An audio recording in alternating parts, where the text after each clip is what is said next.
the numbers this month, 49% of voters say they would vote for the Democrat from their district if the election were held today, 45% for the Republican. That's a 4-point advantage for the Democrats. You know, if that's the way it looks on election night, the Democrats would be favored to win the House, although almost certainly wouldn't win the Senate with numbers like that. However, if you look back to a month ago, the Democrats in our survey had a 9-point edge. So you might be tempted to say, wow, this is a big comeback for the GOP. I don't think that's the proper way to look at it. And the reason has to do with a phrase we use a lot. When a trend changes, you can never tell if it's statistical noise or the start of something new. When I look at our generic ballot numbers throughout this entire year, the Republicans have consistently been around that 45% mark. In fact, every month except for last month. So maybe last month was a bad sample. Maybe it was a fluke moment in the news cycle. But the 45% level seems pretty consistent with where the GOP has been throughout. If I look at the Democrats, things are a little different. On the Democratic side, earlier in the year, they weren't doing quite as well, but the last 3 surveys have shown them at 49 or 50%. So it looks like this sample is the norm. Last month's was the statistical noise, and the Democrats still have a modest edge heading into the midterms. Now, there is one nugget that might be a bit of encouraging news for the GOP, but this is another one of those. We don't know if it's statistical noise or the beginning of a new trend. Throughout the year, the Trump base and the Democrats have expressed a very high level of enthusiasm about voting in November. In fact, about 50% of those voters from both sides, the Trump base and the Democrats, are very enthusiastic about voting. The one exception were people who preferred a traditional Republican candidate. Back in May, only 21% of them were very enthusiastic about voting. The month before, it was 23%. This month, it's 32%, up 11 points. Now, we'll have to wait and check with next month's numbers. If this is the beginning of a trend, if those traditional Republicans are starting to say, yeah, it's important that we get out and vote, well, that will be very good news for the GOP. On the other hand, if it's statistical noise, we'll be back to where we were along the way. Now, the Scott Pelley incident, the media frenzy about this is absolutely incredible. And if you are reading anything on social media, you'd think it's the most important issue facing the nation. But let's give you a little bit of perspective. Our survey showed that about half of all voters don't know who Scott Pelley is. Another quarter of voters have only a soft opinion about him. And, you know, with everything going on, you know, yeah, I heard something about him on the news. He seems like a good guy or he seems like a jerk, but they don't really have an opinion. Only 26% of voters have a strong opinion about Scott Pelley, 14% very favorable, 12% very unfavorable.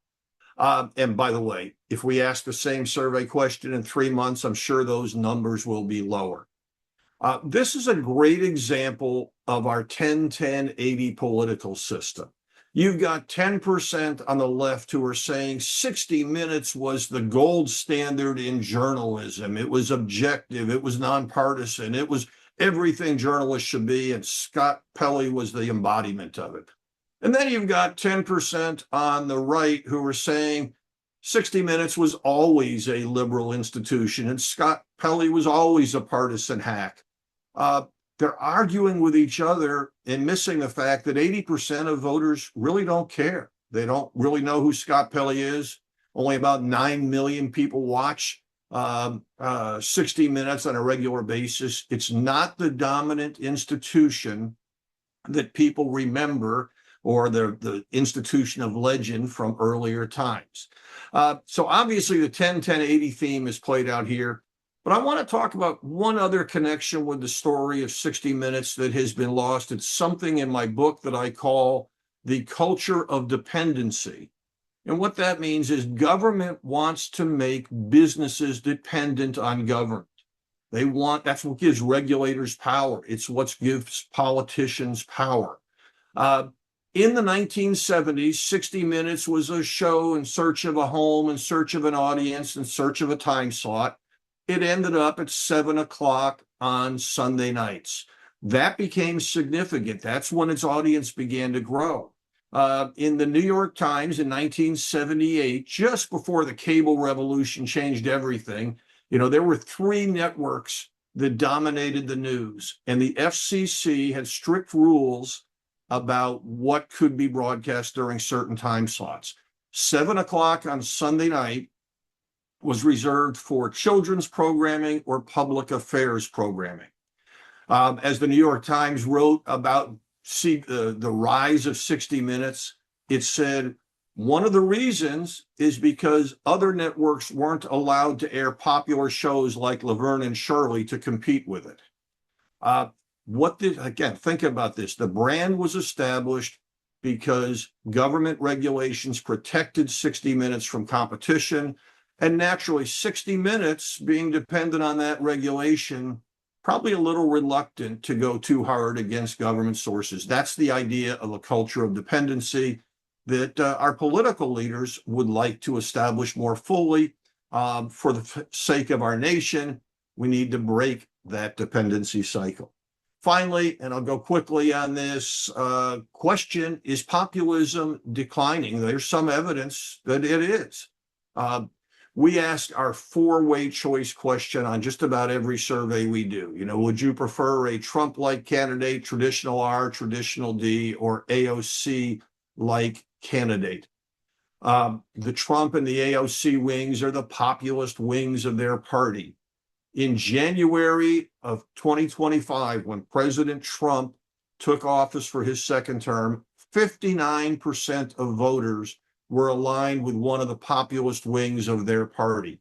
Only 34% wanted the traditional wings to be dominant. The number preferring a populist has been falling steadily ever since. It went from 59% in January of last year to 47% today. About a year ago, we started to notice support for traditional Republicans inching up a bit.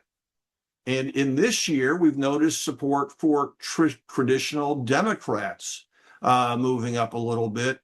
So as of this month, 47% of voters prefer one of the populist wings in the party, 45% a traditional wing. That 2-point gap is by far the smallest we've ever measured. The very first time we asked this question in 2020, going into that election, the populist had a 24-point advantage. In the 22 and 24 cycle, the populist had a 17 and a 14-point advantage. Right now, the two sides are even.